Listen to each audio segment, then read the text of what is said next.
अगर आप चाहते हैं देवी म्यूजिक का गाना सबसे पहले आप तक पहुंचे, तो लाल बटन को दबा के चैनल को सब्सक्राइब कीजिए और बेल आइकन को दबाना ना भूलिए।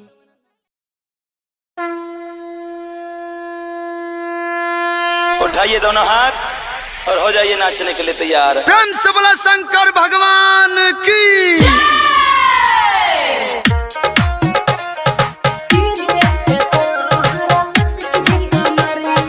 देवी music recording studio Begusarai DJ Arman Siddiqui मेरवा कला है साली देवघर नगरिया डीजे पे तो हर की कमरिया। चलो है साली देवघर नगरिया डीजे पे तो हर की कमरिया। अब है साली कमर सजाइले, अब है साली कमर सजाइले, कमर सजाई के बंदा कमरिया। चलो है साली देवघर नगरिया डीजे पे तो हर की कमरिया।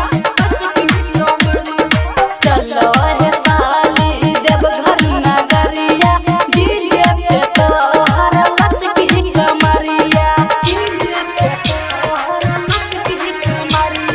डीजे अरमान सिद्दीकी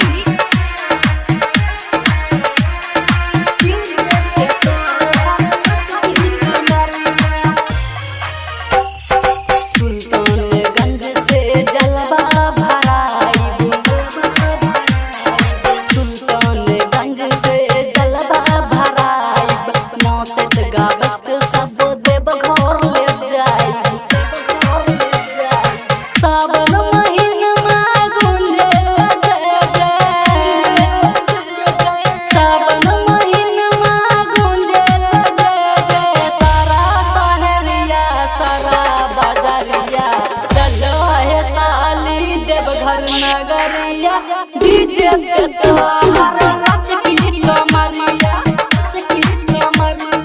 चलो है साली देवघर नगरिया डीजे पे तो हर की कमरिया।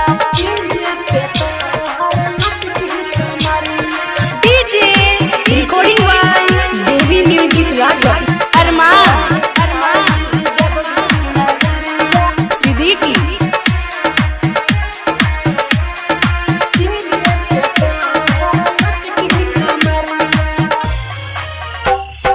साउंड बढ़ा के गाना बजाई, साउंड बढ़ा के गाना बजाई, नाचत गावत सब देवघर जाई। रवि नरी पुराई डरम, बिकी रवि डराई डरम, बिके सजी तनी बनी पगरिया। चलो है साली देवघर नगरिया डीजे पे तो हर की कमरिया।